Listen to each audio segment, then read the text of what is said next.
이 시간 우리에게 주시는 하나님의 말씀 사도행전 26장 1절에서 23절까지의 말씀입니다.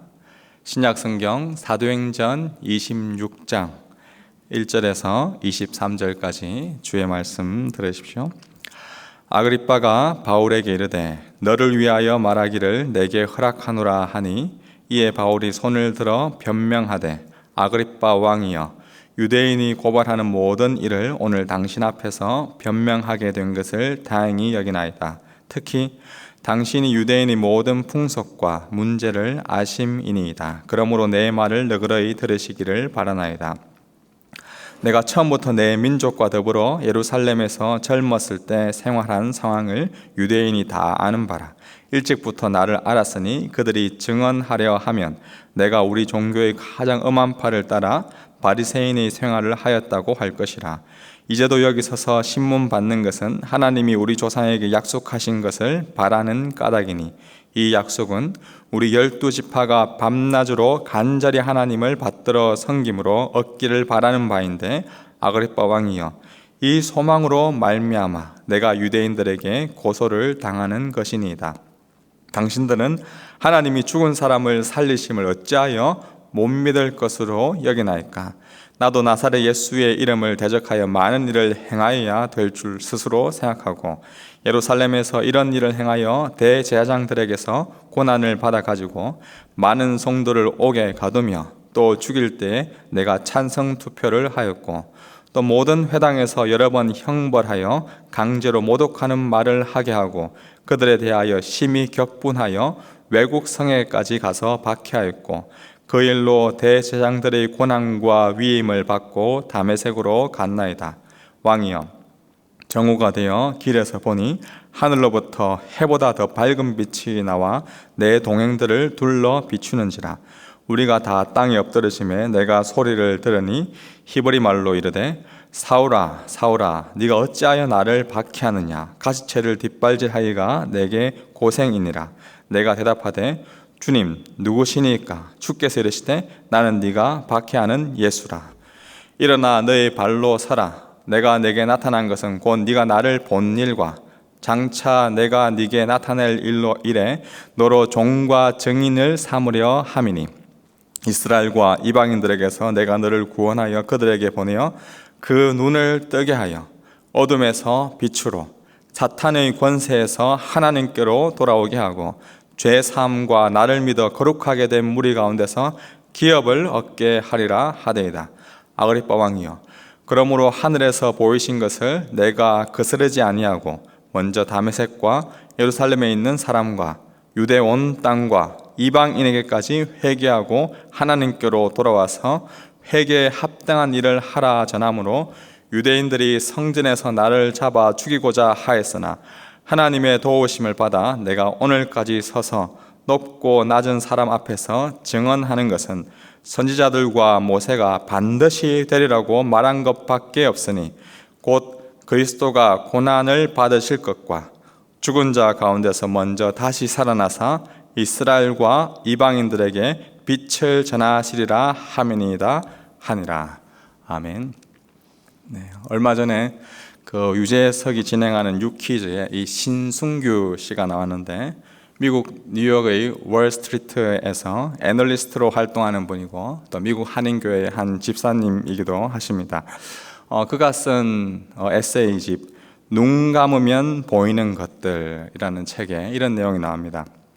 사람의 오감 중 정보를 가장 많이 빨리 그리고 대체로 정확하게 제공해 주는 것은 시각이다. 그 시각을 나는 9살 때 잃었다. 그러나 현대를 사는 우리가 시각을 통해 특히 스크린을 통해 받아들이는 것 중 우리에게 도움이 되는 것은 그리 많지 않다고 생각한다. 시각장애인은 눈을 통해서 볼 수 있는 권리를 잃은 사람이다. 하지만 현대인은 대부분은 보지 않아도 되는 것을 거부할 자유를 자발적으로 포기하고 사는 듯하다. 그래서 정작 보아야 할 것들을 보지 못한다. 오늘날 대부분의 사람들은 정작 보아야 할 것들을 보지 못한 채 살아가고 있지 않나라는 생각을 하게 됩니다. 2000년 전 유대 땅을 살고 있던 이스라엘 백성들에게도 마찬가지였습니다. 그들은 두 눈을 가지고 있었지만 보지 않아도 되는 것들을 너무나 많이 보았고, 약속의 말씀을 늘 읽고 듣고 보았지만 그 말씀이 가리키는 참 소망에 대해서는 알지 못했습니다. 오늘 아그리빠 왕 앞에서 변호하고 있는 바울 또한 그러한 사람들 중에 한 명이었습니다. 구약 성경의 그 말씀이 가리키는 그 약속의 메시아를 보지 못하고 그냥 손가락에만 주목하고 밤낮 열심을 내었던 자가 바로 이 사울이었습니다. 이 사울은 앞서 21장에서 로마 군대 천부장과 유대인들 앞에서 변명하였던 것처럼 오늘 본문 이 9절에 자신 또한 나사렛 예수의 이름을 반대하기 위해서라면 무엇이라도 해야 한다고 열심을 내었던 자가 바로 저였습니다 라고 이 아그리빠 왕에서 고백하고 있습니다. 그러나 다메섹으로 가던 길에서 해보다도 더 밝은 빛이 이 사울에게 빛이었고, 히브리 말로 사울아 사울아 네가 왜 나를 핍박하느냐, 나는 네가 박해하는 핍박하는 바로 예수다 라는 분명한 음성을 들었습니다. 또한 16절에 예수님은 이 바울을 종과 정인으로 삼고 있는데 바로 예수님을 본 것, 그리고 예수님이 바울에게 장차 보여줄 것, 그리고 이러한 일들을 증거하는 정인으로 너를 삼겠다라고 그를 불렀습니다. 18절에 보니 그 눈을 뜨게 하여 어둠에서 빛으로 사단의 권세에서 하나님께로 돌아오게 하고 죄사함과 나를 믿어 거룩하게 된 무리 가운데서 기업을 얻게 하리라 라고 말씀합니다. 바로 이 바울을 부르신 가장 큰 이유는 가장 먼저 이방인들의 눈을 뜨게 하기 위함입니다. 그들은 분명 볼 수 있었습니다. 그러나 이 영적인 눈이 가려져 있어 말씀을 읽어도 그 약속하는 바에 예수님이 있는, 그 약속하는 바가 가리키는 그 예수님을 볼 수 있는 그러한 눈이 가려져 있었습니다. 그래서 바울을 통해 그들의 영안을 열 수 있도록 하였습니다. 나아가 어둠에 있는 그들을 빛으로 불러내었습니다. 해보다 더 밝은 빛이 빛 대신 그 예수님, 그분을 만나지 못하면 아무리 밝은 곳에 있어도 그곳은 어두운 곳입니다. 예수님을 만나야 밝은 빛이 그곳에 비추어집니다. 유대인과 많은 이방인들이 예수님을 만나고 하나님께로 돌아오고 제사함을 받을 수 있도록 바울을 부르시고 이러한 사명을 주었는데, 바울은 지금 자신 있게 이 자신을 변호하면서 바로 아그리빠 왕에게 그 말씀들을 전하고 있는 것입니다. 바울이 전하였던 그 변명들의 핵심은 무엇입니까? 우리가 마지막 부분에 읽었던 22절 이하를 보십시오. 하나님의 도우심을 받아 내가 오늘까지 서서 높고 낮은 사람 앞에서 증언하는 것은 선지자들과 모세가 반드시 되리라고 말한 것밖에 없으니 곧 그리스도가 고난을 받으실 것과 죽은 자 가운데서 먼저 다시 살아나사 이스라엘과 이방인들에게 빛을 전하시리라 함이니이다 하니라. 이 선지자들과 모세, 즉 구약의 율법, 구약 성경 말씀을 가리킵니다. 구약 성경에서 그 가리키고 향하고 있는 분이 바로 예수 그리스도, 그분이다. 그 예수님은 고난을 받아 죽으신 분인데 구약에서 고난을 받으실 것이라는 것도 다 예언이 되었고, 그 죽으실 것이라는 것도 예언이 되었고, 또한 죽고 난 후에 다시 살아날 것이라는 것도 다 예언되었는데 그 예언의 말씀을 온전히 성취하신 분이 바로 예수님이십니다. 그리고 바로 그분이 이스라엘과 이방인들에게 참된 빛이 되시는 분입니다 라고 바울은 복음을 분명하게 전하고 있습니다. 사랑하는 주의 백성 여러분, 눈을 뜨고 계십니까? 사물을 보는 물리적인 눈, 두 눈이 아니라 영적인 눈, 하나님을 볼 수 있는 영안의 눈이 열리게 되셨습니까? 만약 우리가 영안의 눈이 열리게 되었다면 그것은 오직 주의 은혜인 것입니다. 바울의 눈을 뜨게 하신 예수님께서 저와 여러분의 눈도 뜨게 해주셨음을 믿으십시오. 이 세상의 어둠과 사탄의 권세 아래에서 죄 가운데서 신음하고 있는 저희들을 향하여 친히 찾아오사 빛을 비추어 주시고 죄의 용서함을 받아서 하나님을 따르는 거룩한 성도, 구별된 성도로 교회로 저희들을 불러주신 그 예수 그리스도, 그분 앞에 감사하는 이 새벽이 되기를 소망합니다. 21장부터 이어져 오는 사도행전의 이러한 재판들, 지금 5번째로 이어지고 있는데 참 1장부터 20장까지 이 사도행전이 참 역동적이었던 것에 비해서 이 21장부터 이어지는 이 재판들은 참 어떻게 보면 좀 정적으로 느껴질 수가 있습니다.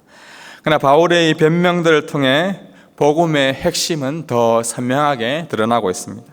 유대인들의 목소리는 점점 더 줄어들었지만 바울의 목소리는 점점 더 강해지고 힘있고 복음을 더 강하게 전파하고 있음을 우리는 볼 수 있습니다.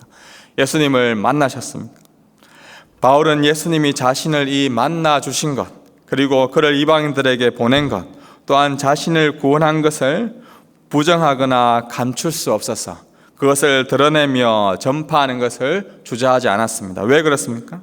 바로 예수님만이 어둠 가운데 참 빛이기 때문입니다. 예수님을 통해 사탄의 권세에서 해방되어 참된 자유와 구원을 누리는 그 은혜를 바울이 누렸기 때문에 그랬던 것입니다. 구약 성경이 약속한 그 말씀대로 예수님이 이 땅에 오셨고 고난 받으셨고 죽은 자 가운데서 다시 살아나셨고 이스라엘과 이방인들에게 빛이 되었다는 이 사실, 참 진리이고 참 소망이기 때문에 감추지 못하고 담대하게 전했던 것입니다. 사랑하는 주의 백성 여러분, 저와 여러분을 만나 주셨고 또한 이곳 뉴질랜드, 이곳 오클랜드 땅으로 불러주셨고 또 우리를 구원하신 그 예수님이 지금도 살아계셔서 저와 여러분을 통해 복음이 이 땅 가운데 선포되기를 원하고 계십니다. 저를 만나주신 그 예수 그리스도, 여러분을 만나주신 그 예수 그리스도를 전할 수 있는 여러분들의 가정, 여러분들의 모든 삶의 터전, 직장이 되기를 주님의 이름으로 축복합니다. 200년 전 이 피터 밀런이라는 영국의 선교사, 원웨이 미셔너리가 있었습니다. 고향을 떠나 지금의 바누아투인 이 남태평양 뉴 헤브리스 제도, 그 원주민들을 위하여서 복음을 전했던, 헌신했던 분이십니다. 그가 선교를 떠나기 전 이미 앞서 많은 소식들은 선교사도로 갔던 사람들이 다 살해를 당했다라는 그러한 소식들을 접했습니다. 그러나 피터 밀러는 전혀 개의치 않고 그 선교지 뉴 헤브리드스로 향합니다. 그는 다행히 살해되지 않았고 복음을 전했고 35년 동안 원주민들을 사랑하며 그들과 함께 살았습니다. 그리고 그가 세상을 떠났을 때 원주민들이 그를 마을 한가운데 묻고 묘비에 다음과 같은 글귀를 남겼다고 합니다.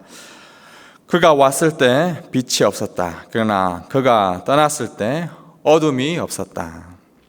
어둠 가운데 가득한 그 뉴 헤브리드스의 이 피터 밀런, 그분을 만나주신 예수님의 빛이 비추자 더 이상 그 가운데 어둠이 사라졌습니다. 눈으로 보아도 볼 수 없었던 영의 눈이 그들 땅에 열리게 하였고 약속하신 햇빛보다 더 밝으신 예수님으로 인해 더 이상 그 가운데 어둠이 사라지게 된 것입니다.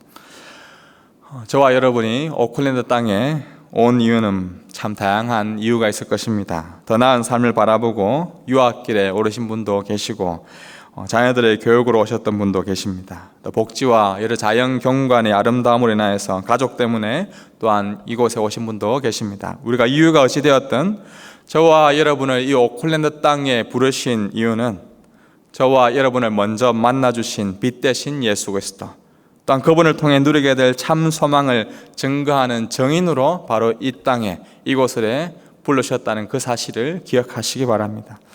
부르신 곳에서 참 소망 되신 그 예수 그리스도, 그분을 증거하며 그분이 다시 오실 그날까지 이 길을 걸어갈 수 있는 귀한 주님의 백성 되기를 주님의 이름으로 축복합니다.